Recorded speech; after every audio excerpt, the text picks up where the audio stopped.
5, 4, 3, 2, 1, 0. Ignition. Liftoff.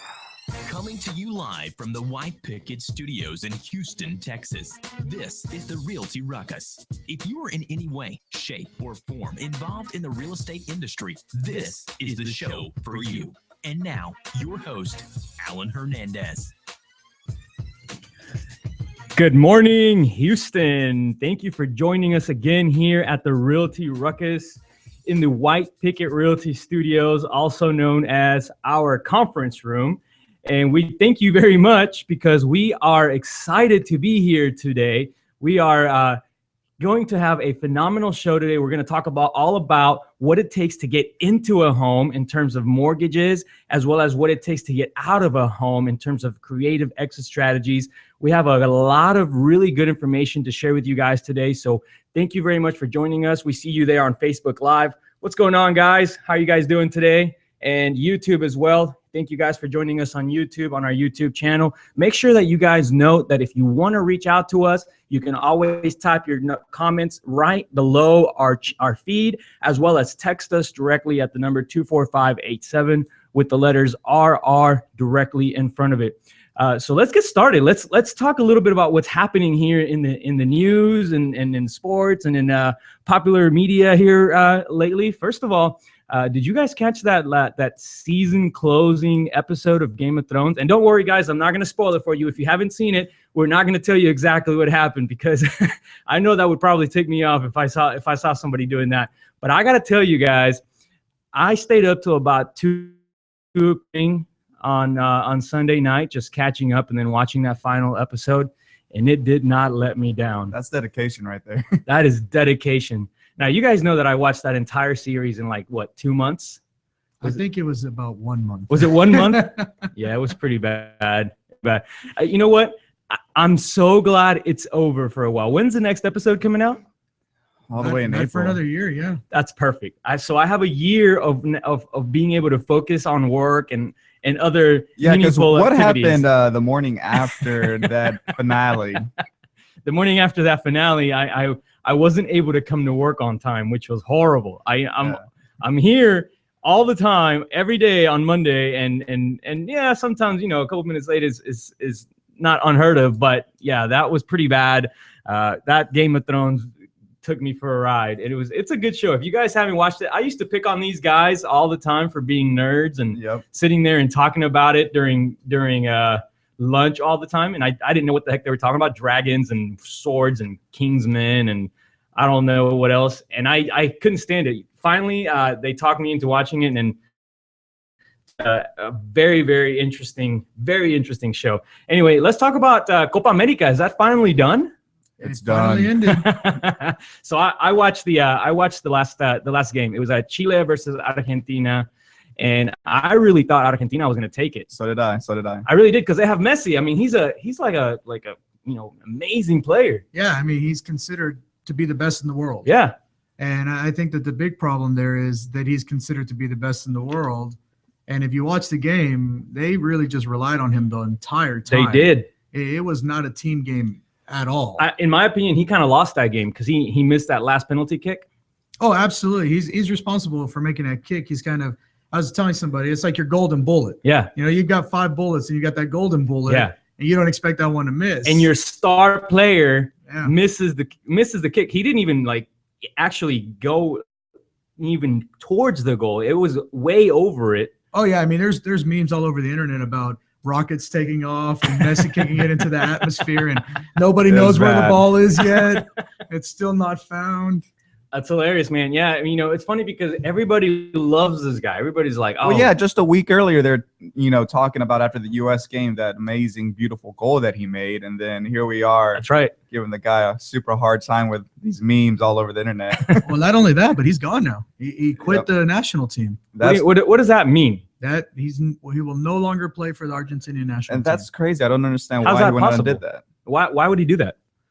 Just because he lost that game, or? Yeah, I mean he's not old enough to retire. Well, he's up in age when it comes to the international teams. The international teams are usually younger, more youthful What said, I think they put a lot of the pressure on his shoulders, and I think he was kind of sick of being the one maybe, carrying that whole load. And I think I've even heard rumors that a few other of the teammates are going to go ahead and retire from that National League. I do believe it. And it's kind of funny because it goes along with any team environment, whether it's a sports team or it's a team that you're working on together, or a real estate team. That's true. Yeah, I mean, a lead agent leaves, and somebody, usually a couple of people go with them. That's true. And not only that, but that person gets relied on so heavily that at a certain point they say, hey, if I'm going to carry all the load, I might as well do it somewhere else, or by myself, or where I can get better terms or something like that. Yeah, exactly. And I think that's just what happened with him is, why am I going to play for the Argentinian national team making almost nothing,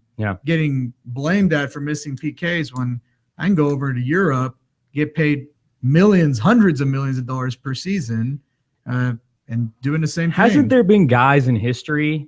Now, see, I don't follow soccer as much, but hasn't there been guys in history who have gotten shot for missing? Oh, there's been crazy stories. Yeah. There's 30 for 30s on him. The Colombian guy that got the self goal, and he got murdered for that. Yeah, he got off the plane, went somewhere, and somebody shot him or something, right? Oh yeah, I mean it's a big deal. Soccer is much bigger deal in other places than it is here in the States. Anyway, we're going to continue our talk about what this has to do with real estate teams, loyalty programs, and we're going to talk about what it takes to get into some houses here shortly. We'll be right back after these commercial breaks.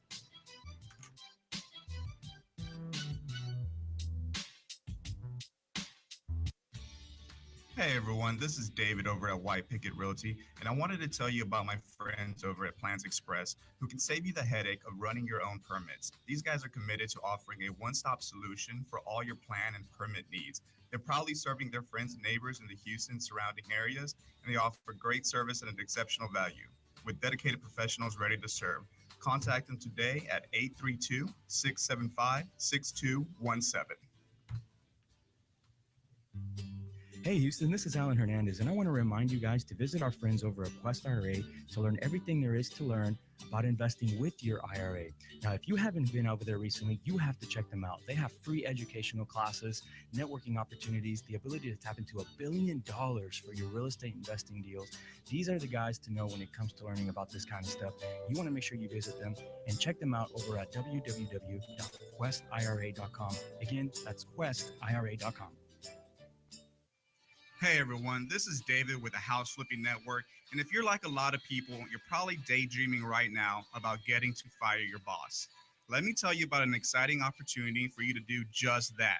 If you've been looking to get into real estate investing or flipping homes, the House Flipping Network provides coaching and consultation services for people looking to grow a real estate investment business.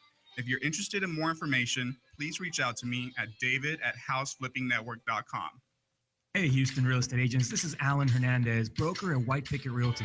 I want to let you know that when you're ready to stop working your real estate career and start building a real estate business, Team WPR is a place to be. Not only do we offer real results, real support, and real branding, but furthermore, 80 to 100% commissions of your hard-earned money going back to you. So make sure to reach out to us. Join at teamwpr.com. Again, that's join, JOIN, at teamwpr.com.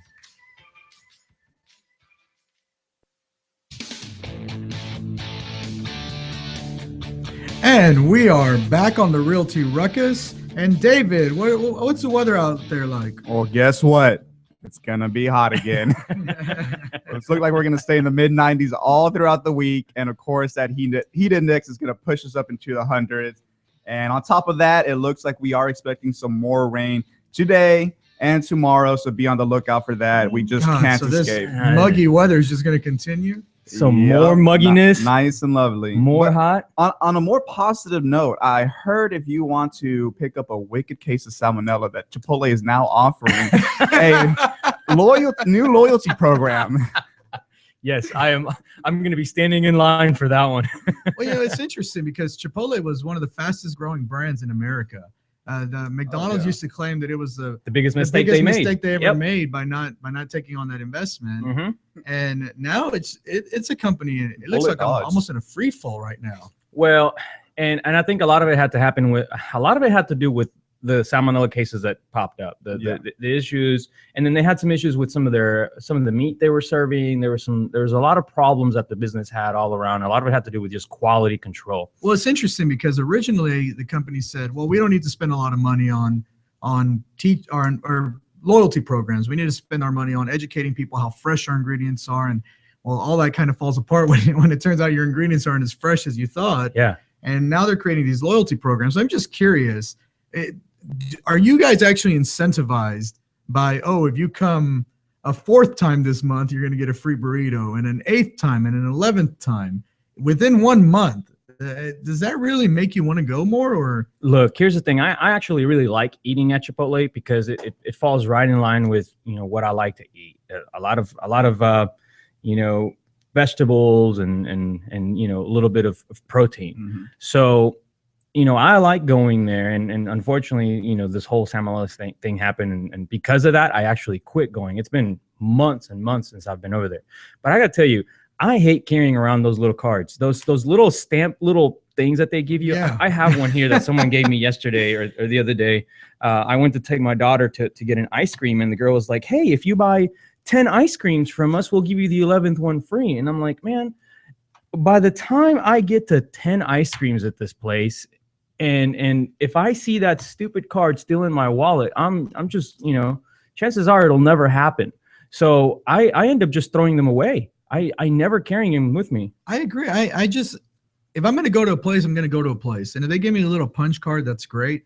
9 times out of 10, I lose the punch card. Yeah. I don't even hang on to it. It just doesn't make me want to go more just because of my punch card. I would rather you just tell me, hey, give me your contact information, and every time you come here, because you're an awesome client, we're going to give you something off, 5% off. I think that's what it is. I think the business part behind it is not maybe necessarily to get new business to continue to come to, whatever the place of business may be, but I think it's actually to target those people that are already loyal and reward them for that loyalty and keep them coming back and spending more money there. Got it. I actually think that's a misconception that small companies generally get, and it surprises me to see big companies do it. It really does, because what they're failing to understand or missing completely is that there really is no loyalty at the end of it. But if you had the ability to collect people's contact information, you could at least incentivize more properly. So I think they're totally missing the ball. That's usually what it is. Like especially online now, and for us, big part of the business is getting that contact information. And I see it a lot now when I'm, one of those like monthly boxes or whatnot. Yeah. I put in my email that looks cool, and they're constantly sending me email. Well, look, perfect example is this past weekend, we had one of our agents do an open house in a $1 million listing that we have. Yeah. And phenomenal agent, super friendly, easy to talk to, great agent.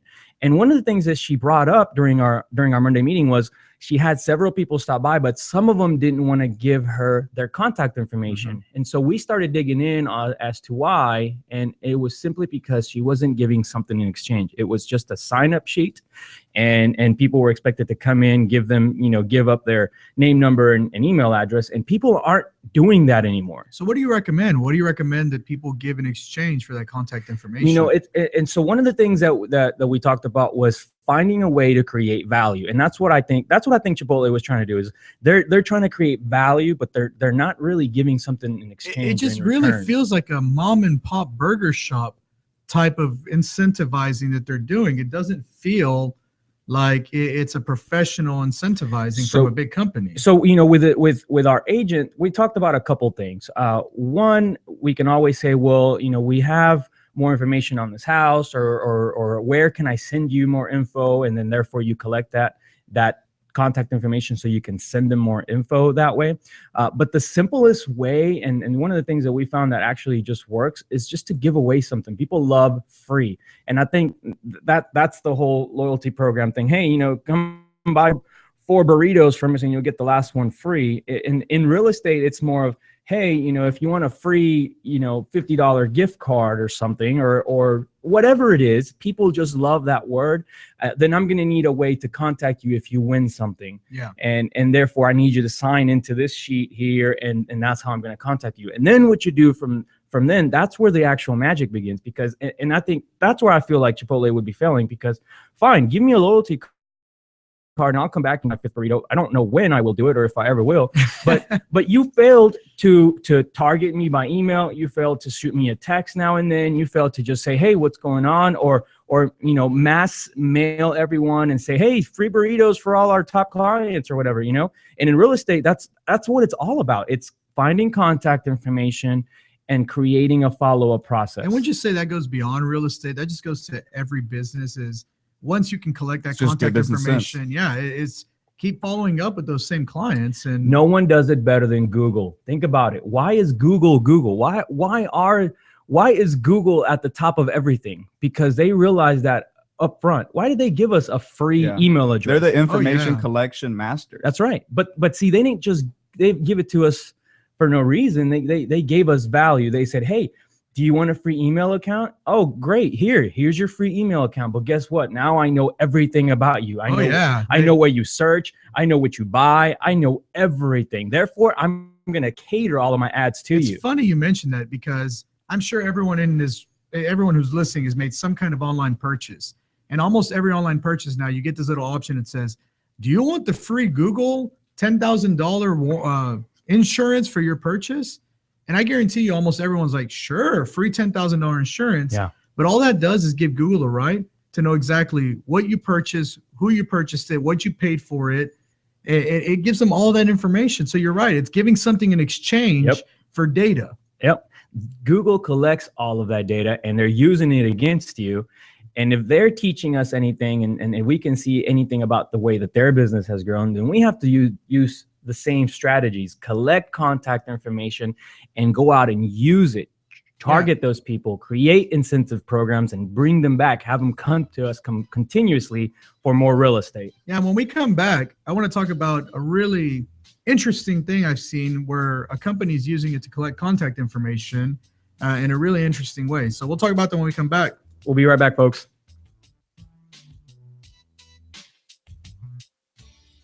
Hey everyone, this is David over at White Picket Realty, and I wanted to tell you about my friends over at Plans Express who can save you the headache of running your own permits. These guys are committed to offering a one-stop solution for all your plan and permit needs. They're proudly serving their friends and neighbors in the Houston surrounding areas, and they offer great service at an exceptional value.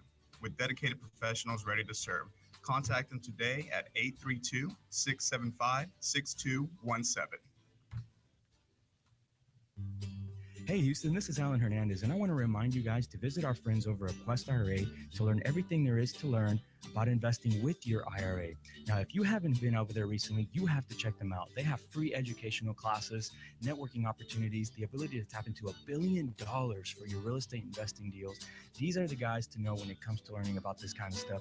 You want to make sure you visit them and check them out over at www.questira.com. Again, that's questira.com. Hey everyone, this is David with the House Flipping Network, and if you're like a lot of people, you're probably daydreaming right now about getting to fire your boss. Let me tell you about an exciting opportunity for you to do just that. If you've been looking to get into real estate investing or flipping homes, the House Flipping Network provides coaching and consultation services for people looking to grow a real estate investment business. If you're interested in more information, please reach out to me at david@houseflippingnetwork.com. Hey Houston real estate agents, this is Alan Hernandez, broker at White Picket Realty. I want to let you know that when you're ready to stop working your real estate career and start building a real estate business, Team WPR is a place to be. Not only do we offer real results, real support, and real branding, but furthermore, 80 to 100% commissions of your hard-earned money going back to you. So make sure you reach out to us. Join at teamwpr.com. Again, that's join, JOIN, at teamwpr.com.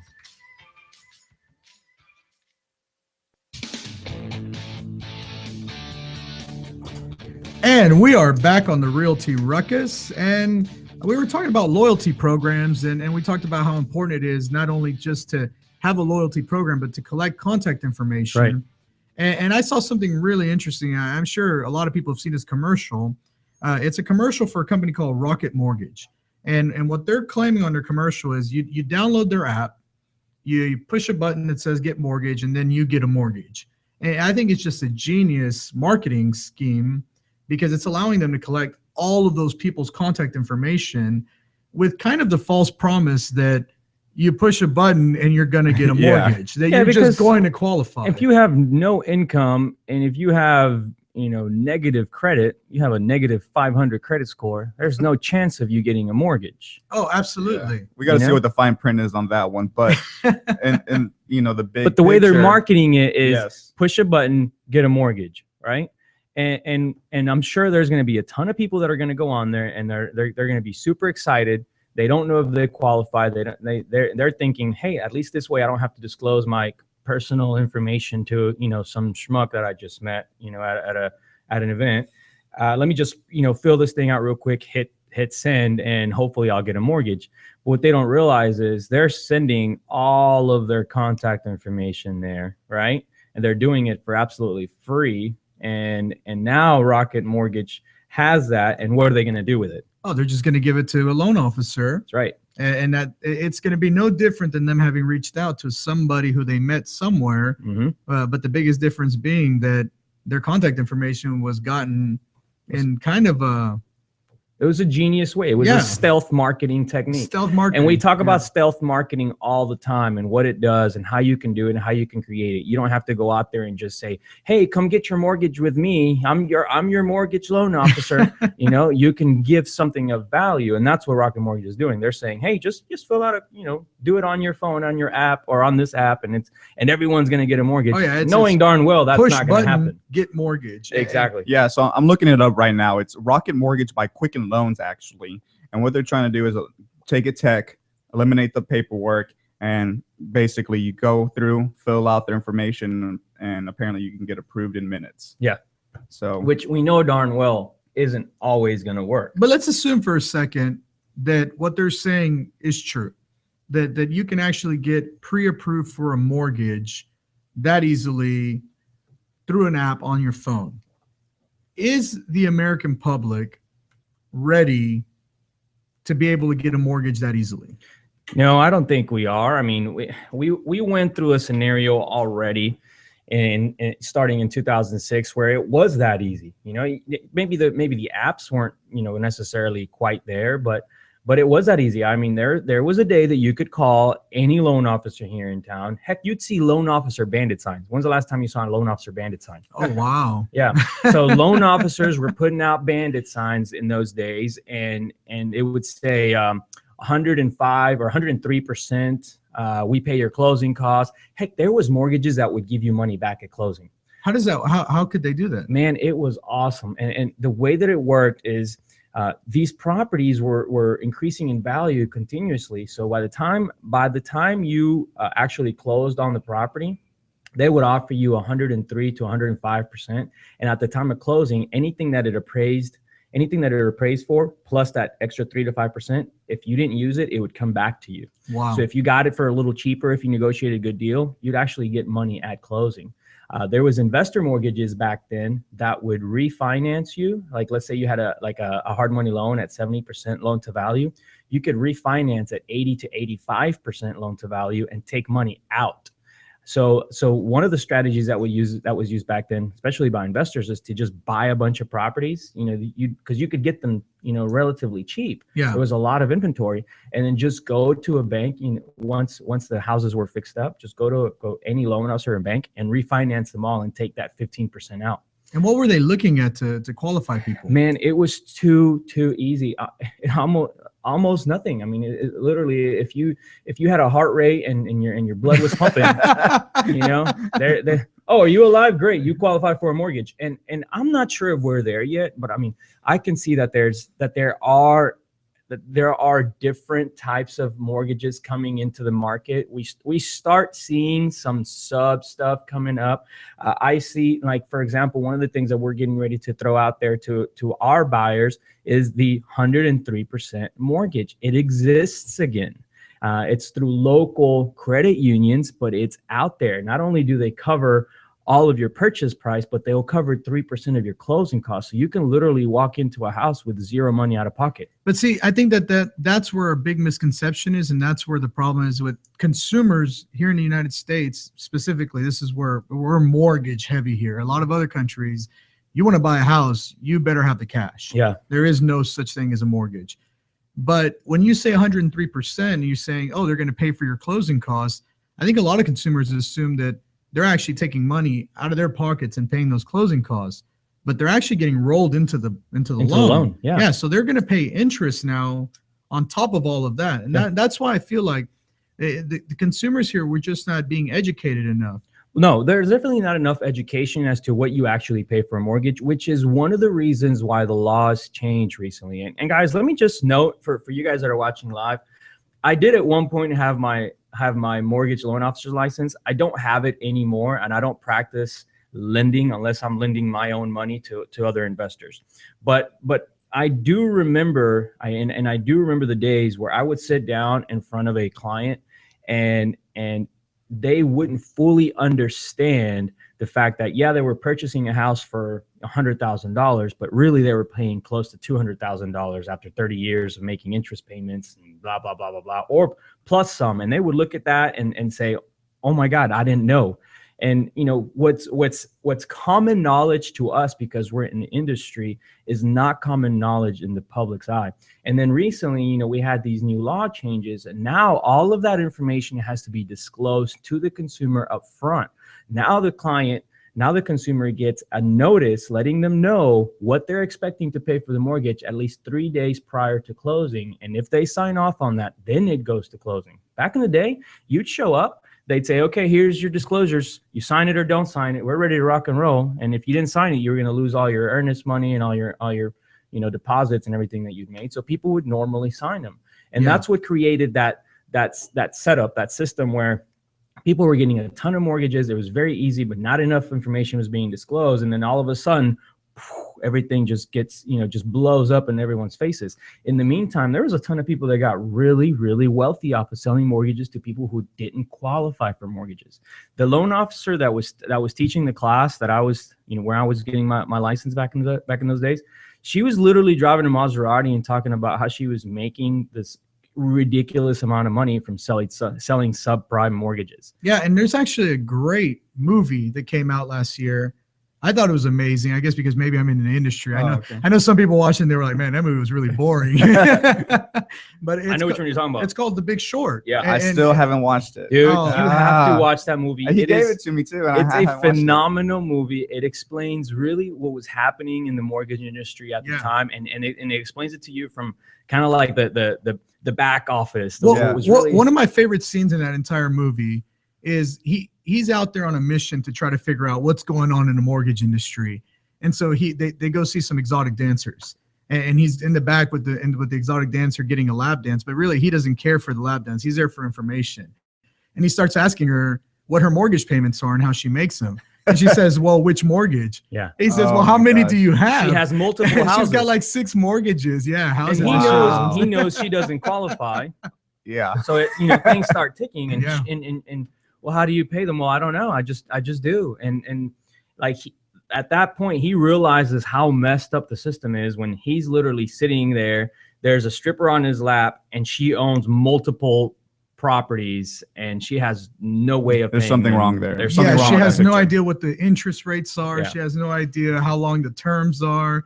I mean, and those guys on there were literally bragging like, oh yeah, I did 100 mortgages this month, and now I'm really, really rich. Yeah. And so, I mean, are we headed back towards that? I'm starting to see some of these other programs come popping back up that say, hey, no docs needed, or just use your bank statements. You don't even need to have tax returns. Are we headed back towards that? I think we're eventually going to see more and more of those loan programs, because there's still a memory of them. There's still companies out there that remember how popular they were, and they know how much money can be made off of that. Yeah. But I think more of those programs are going to be used for investment property and investors than for actual consumers. For consumers, it's still going to be a little bit of a climb. You're not, you can't just decide you want a mortgage today and get one tomorrow as a consumer. For an investor, it's actually it's getting to that point. It's, if you want to buy a portfolio of 10 houses, there are opportunities out there. There are loan programs starting to come up where it's literally, hey, here's the house, give me a loan. You as long as you're breathing, you can get it, and you're going to pay, a ton of points, and who cares if it works out? You build a portfolio and you make some money. Yeah, but as a consumer, do you feel like the consumer's being taken care of enough? Like they're being held away from it? Or are these programs still being targeted towards consumers? I think slowly but surely they're going to creep up towards the consumer base. Yeah, we're going to start seeing those happen, and really, I think they're long overdue. I thought they'd be here by now. Really? Yeah, I really did. Yeah, if you think about it, it's been what, 8 years now since the market has somewhat. I don't want to say slow down, because realistically, the sales numbers are still there for us. Yeah. But if you can look at it maybe on a graph, you can say that it's possibly plateaued in terms of what it used to be in comparison to, let's say, last year. We're not seeing the same supply versus demand. It's changed a little bit. We're starting to see it kind of level out. It's becoming more of an even playing field. Whereas before we used to have a complete seller's market.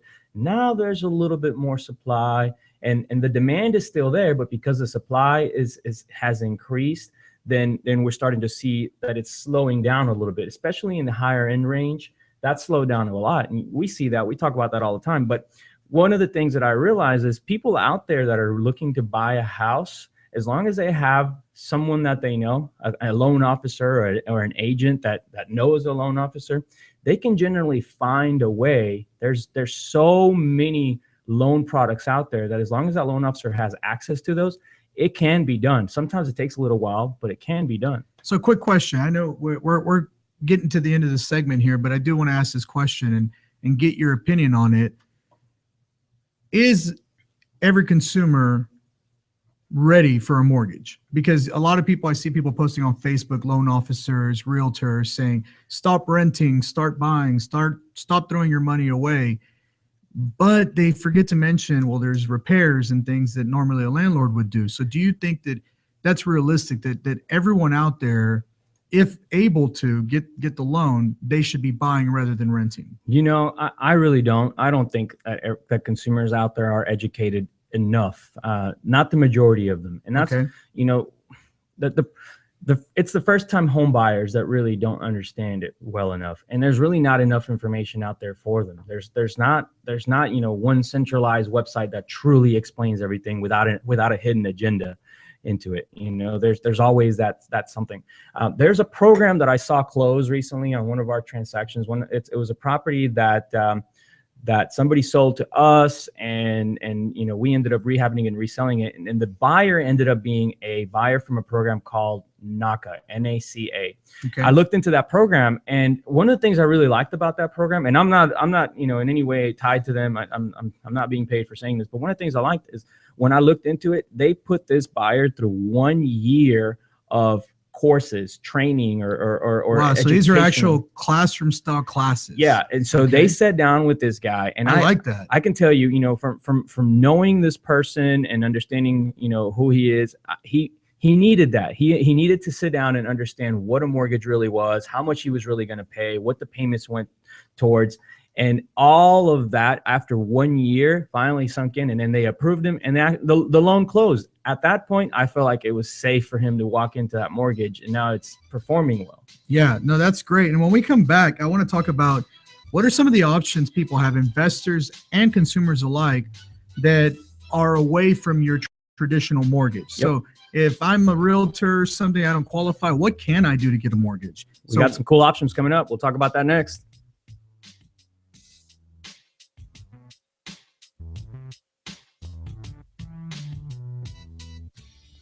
Hey everyone, this is David over at White Picket Realty, and I wanted to tell you about my friends over at Plans Express, who can save you the headache of running your own permits. These guys are committed to offering a one-stop solution for all your plan and permit needs. They're proudly serving their friends and neighbors in the Houston surrounding areas, and they offer great service at an exceptional value.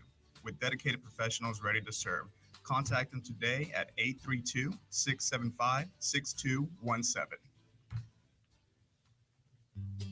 Hey Houston, this is Alan Hernandez, and I want to remind you guys to visit our friends over at Quest IRA to learn everything there is to learn about investing with your IRA. Now, if you haven't been over there recently, you have to check them out. They have free educational classes, networking opportunities, the ability to tap into $1 billion for your real estate investing deals. These are the guys to know when it comes to learning about this kind of stuff. You want to make sure you visit them and check them out over at www.questira.com. Again, that's questira.com. Hey everyone, this is David with the House Flipping Network. And if you're like a lot of people, you're probably daydreaming right now about getting to fire your boss. Let me tell you about an exciting opportunity for you to do just that. If you've been looking to get into real estate investing or flipping homes, the House Flipping Network provides coaching and consultation services for people looking to grow a real estate investment business. If you're interested in more information, please reach out to me at david@houseflippingnetwork.com. Hey, Houston real estate agents. This is Alan Hernandez, broker at White Picket Realty. I want to let you know that when you're ready to stop working your real estate career and start building a real estate business, Team WPR is a place to be. Not only do we offer real results, real support, and real branding, but furthermore, 80 to 100% commissions of your hard-earned money going back to you. Make sure you reach out to us. Join at teamwpr.com. Again, that's join, JOIN, at teamwpr.com.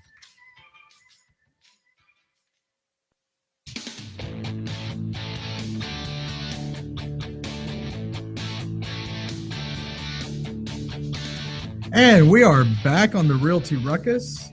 And what I want to do is I want to talk about, for the people that can't get the traditional mortgage, what options are there? Are there options, first of all? And if there are, then what options are there?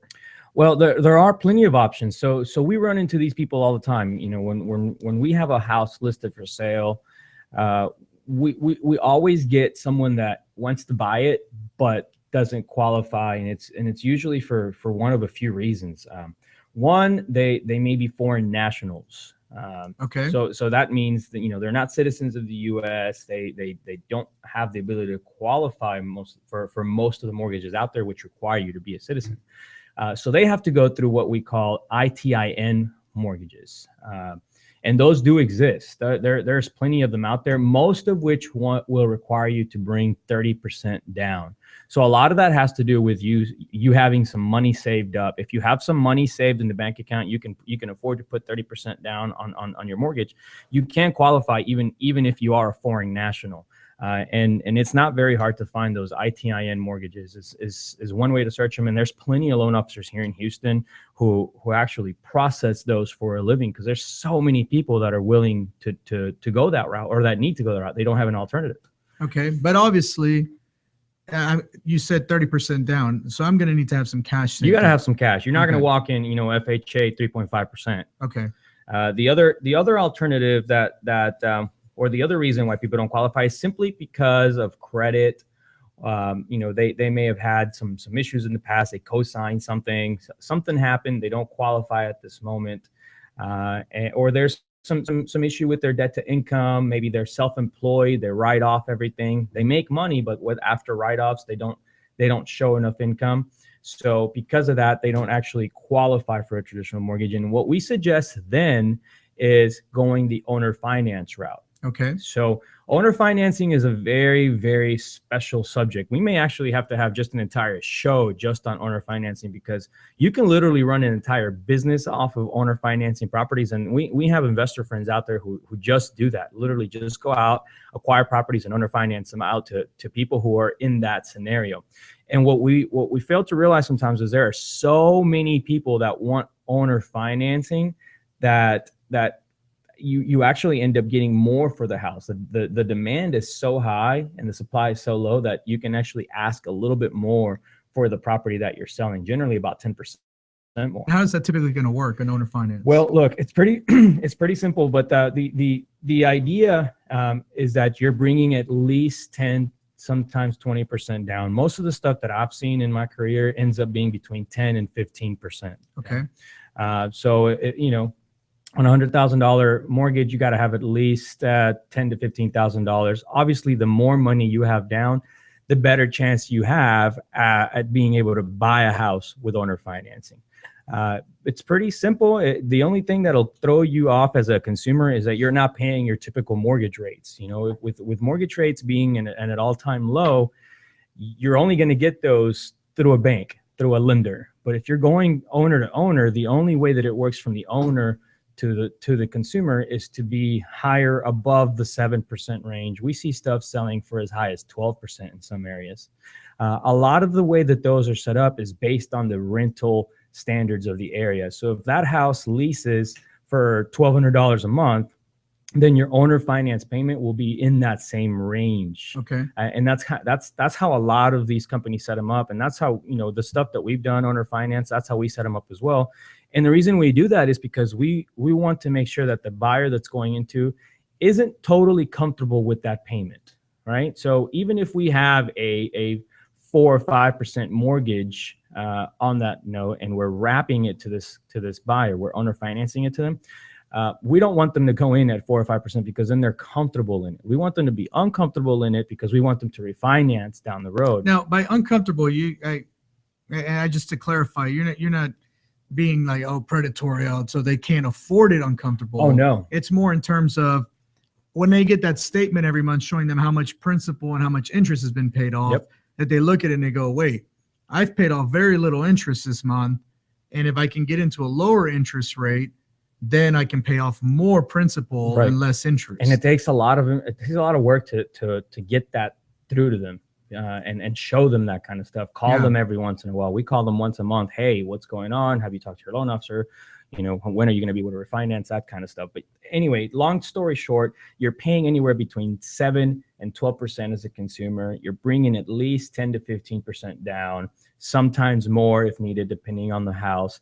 And yes, at that point, you can owner finance a house.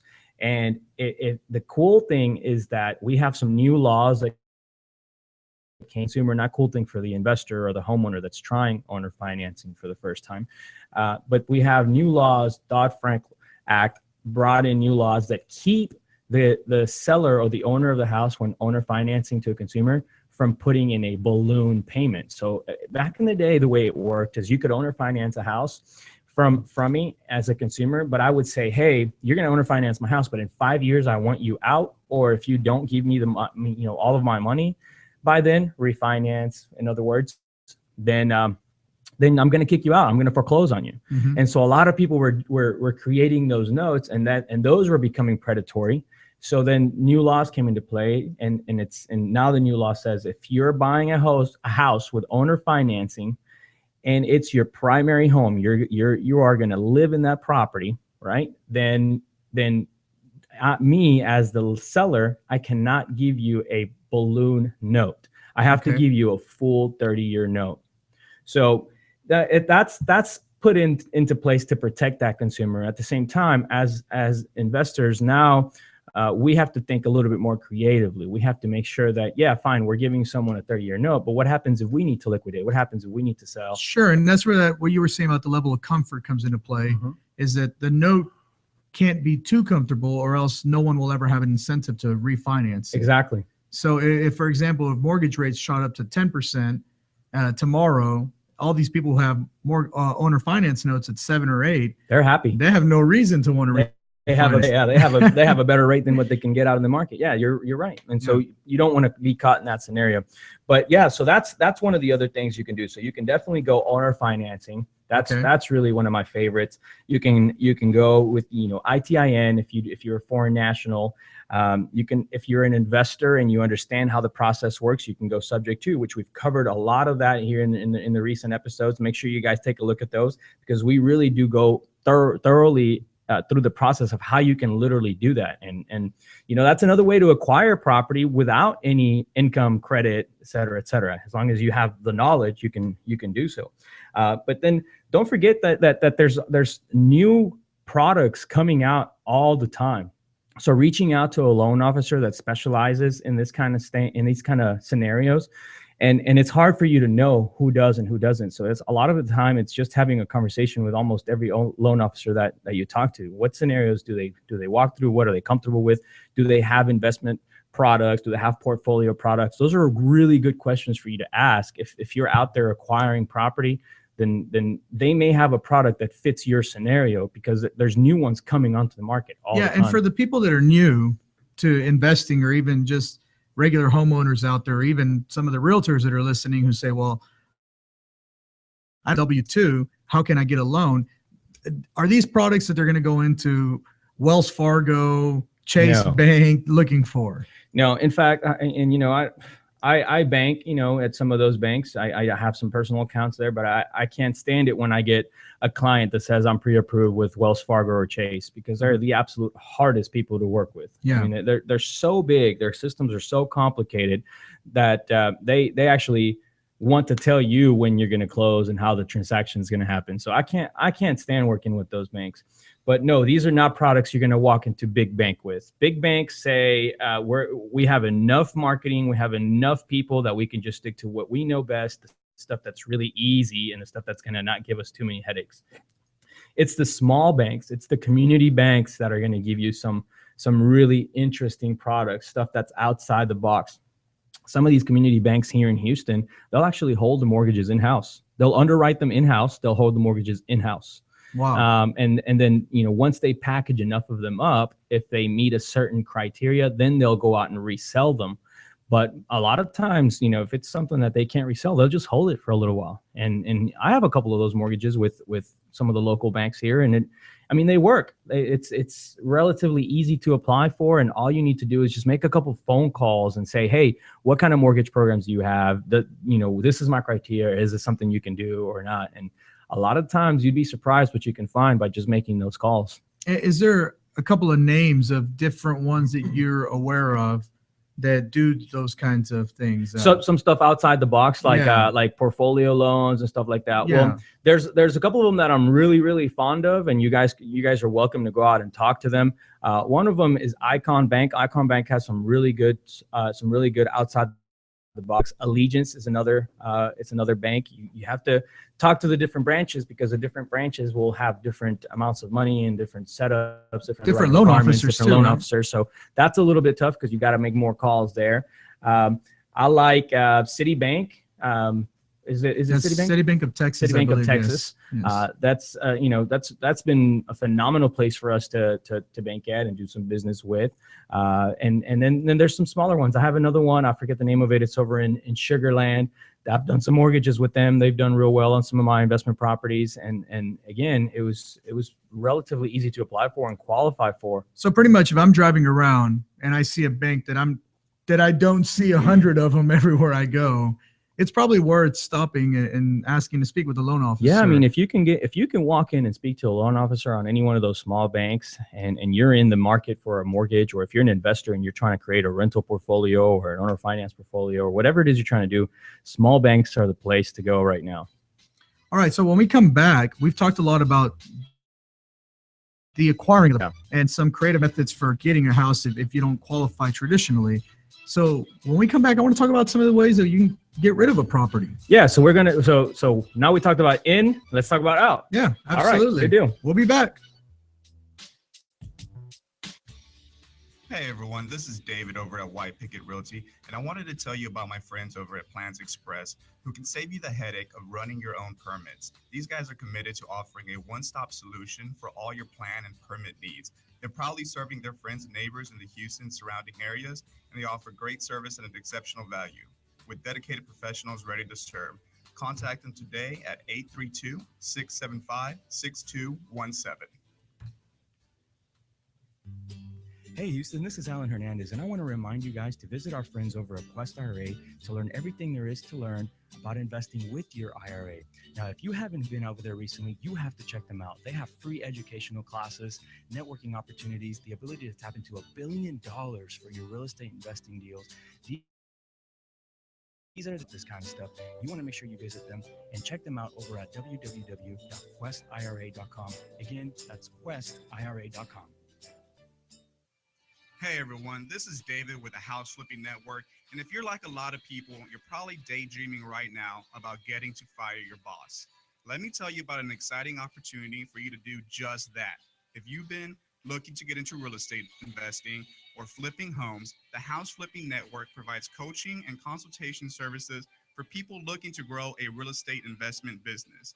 If you're interested in more information, please reach out to me at david@houseflippingnetwork.com. Hey, Houston real estate agents. This is Alan Hernandez, broker at White Picket Realty. I want to let you know that when you're ready to stop working your real estate career and start building a real estate business, Team WPR is a place to be. Not only do we offer real results, real support, and real branding, but furthermore, 80 to 100% commissions of your hard-earned money going back to you. So make sure you reach out to us. Join at teamwpr.com. Again, that's join, JOIN, at teamwpr.com.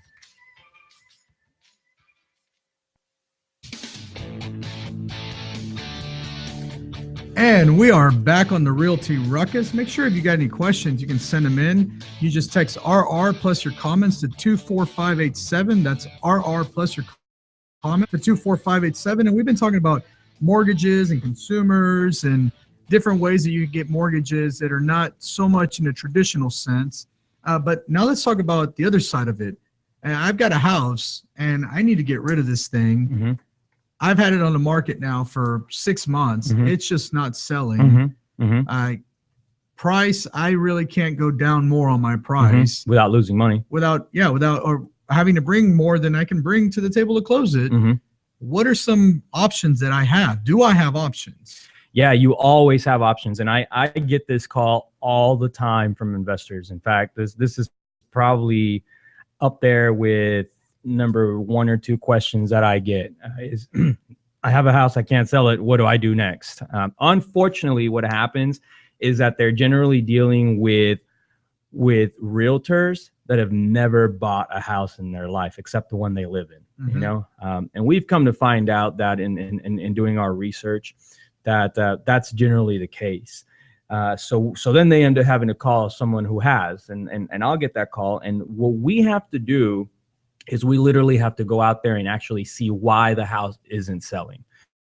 So there's generally something that keeps it from selling. One of them could be price. In this case, let's say it is priced right. What else could it be? Well, it could be a stigma. It could be that it backs up to commercial property. It could be that it faces something horribly ugly. It could be that the neighbors are pigs and you know, literally, I don't know, you know, there's so many other variables that could keep a house from selling. But I mean, I can't change the things that are around me. I can't move that water tower. I can't move that electrical tower. So what can I do? Well, the one thing that you can do is open up your market to a subgroup of consumers that are going to be less stringent. Okay. All right. So that's one of the things that I always talk about is, well, who is your market? If your market only opening up your market to a group that is out there, that has the conventional loan, that has the money and the income, those people can pretty much pick and choose what they want, right? They can literally go out there and get anything as long as they can afford it. So one of the things that I suggest is, well, let's open it up to some people that can't go out there and get anything they want, who are very limited to what's available. And for example, one of the things you can do is owner finance the property. And owner financing is really, really powerful. Main reason being is because of the demand and supply. Huge demand, very, very little supply, right? So if you haven't sold that property and all of a sudden you say, well, you know what, fine, I'll owner finance it out. Let's say you have a mortgage on it. You can always wrap that mortgage. You can create a mortgage wrap. If you've never heard of that, please do your research because it is possible. And yes, it is legal. Obviously, you have to consult with a CPA and an attorney. And I'm not one of those two, so make sure that you do. But yes, owner financing is a very great strategy for you to liquidate a property that you're down to your bottom line on. And what you're going to do is just put it on your listing. You're gonna create that verbiage. Hey, we're willing to owner finance. These are my terms. Make sure that you click on financing types at the bottom. You click owner financing, and then maybe add a little sign or something to the front, because you'll get a lot of traction that way, as well as some verbiage on your flyer that you have inside. Your realtor should know how to put all that together for you. It's not very difficult, but that's one way for you to open up to a completely subgroup of clients. Not to mention that most of these buyers don't have an agent, so you save that 3%. That goes back to your bottom line. You're able to really salvage a lot of the potential losses that way. Okay, now let's assume that that's not an option for me for whatever reason. I don't want to owner finance. I'm afraid of the law. Sure. So which you should be. There's a lot of restrictions on it. So if you're doing this on your own and you're not doing it with professional help, you can get in quite a bit of trouble. Yeah. So what other options are there? Well, you have to get creative. A lot of the times it's just as easy as leasing the home. If the lease income will cover your note, then sometimes that's just what you have to do. You have to consider opening it up and creating a rental out of it. And as long as your note is being covered, or at least covered mostly, and you stop the bleeding, if you have let's say a hard money loan on it and you're paying 10 to 12% interest rate, you want to stop the bleeding as much as possible. So sometimes it's just, hey, okay, fine, I'll lease it out for a year or two sometimes, and just see what happens. Maybe the market will change. Maybe the stigma will go away. Maybe, there's so many things that could happen in that time frame. And you never know. Maybe your own tenant may offer to buy it. Sometimes that happens. You get I've had tenants who always say, hey, I really love this house. Can I buy it? Yeah, I've actually seen that happen quite a bit, that the tenant says, hey, will you owner finance it to me? Yeah. Or even they fix their credit and wind up buying the house. Yeah. That happened to me in Darkwood. They tried to for years. Unfortunately, they never got their credit fixed, but that was the strategy from the beginning, is qualify a potential tenant that would end up being an end buyer down the end. That brings me to lease options. And I get this question all the time. Well, can I just create a lease option from the beginning? And just so you guys know, lease options have become a thing of the past. I see people talking about it all the time. I see gurus selling lease option strategies and ways for you to collect these incredible down payments and how you can potentially keep them. Don't do it. Save yourself the headache. There are so many laws, including case law, against you keeping someone's deposit if they don't perform on a lease option, that it's not worth your time. If that consumer has any knowledge of the law or access to an attorney, even if it's a cheap attorney, you're in big trouble. Well, I know that there's some attorneys out there that are just advocating for consumers. So they'll actually put out mailers that say, seek those people out. Yeah, hey, are you in a lease option? Yep. I bet they did your lease option wrong. Yep. Let me check all the disclosures. Let me check all the paperwork. Yep. Oh, that one's missing right there. Yep. Boom. Now you're in a really bad situation. You're in a heap of trouble if you don't have an attorney create your lease option documents, including all of your disclosures, and all of those disclosures have to meet the property code. If they don't, you're not in for a fun ride as an investor or a homeowner selling your house. It's going to be more trouble than it's worth. And you're thinking, oh, this is great. I'm getting a end buyer to potentially bring a down payment, and if he doesn't perform, I'll get to keep it. Wrong. There are laws in place that will protect them nowadays. In fact, lease options nowadays aren't even allowed to go longer than 6 months, 180 days. If they go longer than that, you do have to have special paperwork in place. So I do suggest, unless you really understand how to work those, or you have professional help from an attorney that's helping you draft all your documents, that you don't go that route at the moment. And the reason I bring that up, this weekend I went to check on one of my rehab properties, and I was driving in the neighborhood. I always do this. I go check on the property, I walk it, I figure out what's wrong, and I let everyone know what things need to be fixed, right? But then after that, I drive the neighborhood. And so I stopped by on a sign that was a FSBO. I always stop at all the FSBOs, especially if I see the owner there. Stop by, knock on the door. Hey, what's going on? Have a conversation. Turns out these people were investors. And this was their first flip home. Unfortunately, I saw them rehabbing their own house, which, and all of you should know, that's not the way to rehab houses. I actually saw this older gentleman on the ground scraping concrete because somebody had painted it with his, with a little spatula, those little, and I felt bad for him, but I didn't want to criticize him, because I didn't know him well enough to actually tell him that was the wrong direction. But he starts telling me about how he's going to own or finance this house, or how he's going to lease option this house, and how he plans to do it and collect this $10,000 payment, this and that. And he read it in some book a few years ago, and he's all excited about it. And I hated it because I had to break his heart and tell him, hey, you're in for a ride. You need to talk to an attorney before you go that route. And anyway, he ended up changing his mind. Now he's going to list it, which hopefully that's something that I can help him with.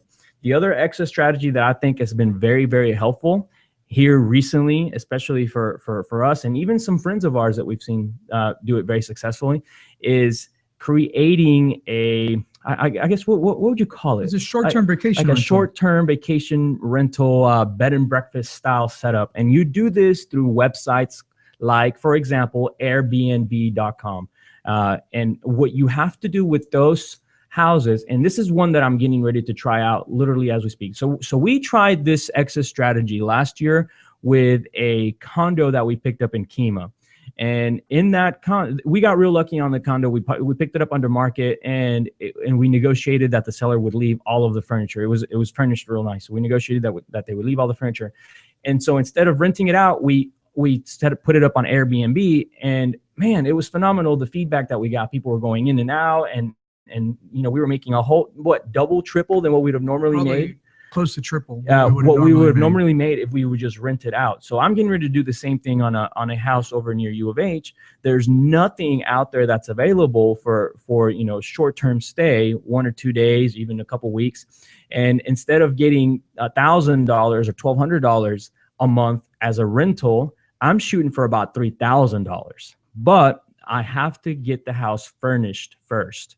And that's a really, really good option when you have a property that's not moving. You can go on places like OfferUp or Craigslist or even call like your local, any of the staging companies that and just ask them, hey, do you have any sets you want to get rid of?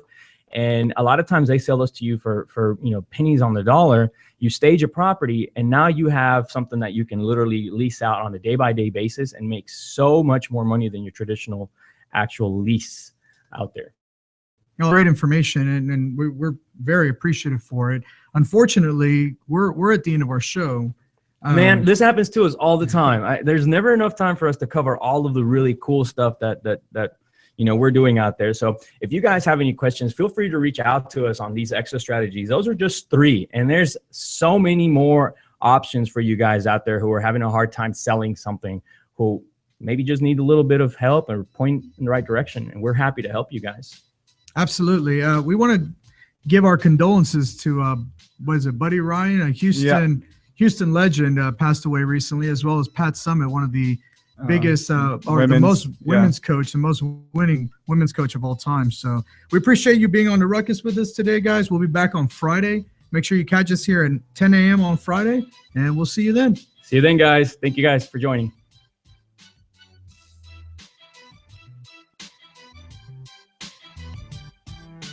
This has been the Realty Ruckus. Make sure and join us every Tuesday and Friday for new episodes. Find us on YouTube and Facebook for replays of previous episodes. And as always, keep elevating yourself and keep up your ruckus. Thanks for listening. Realty Ruckus has been brought to you by Smart Pig Media Productions.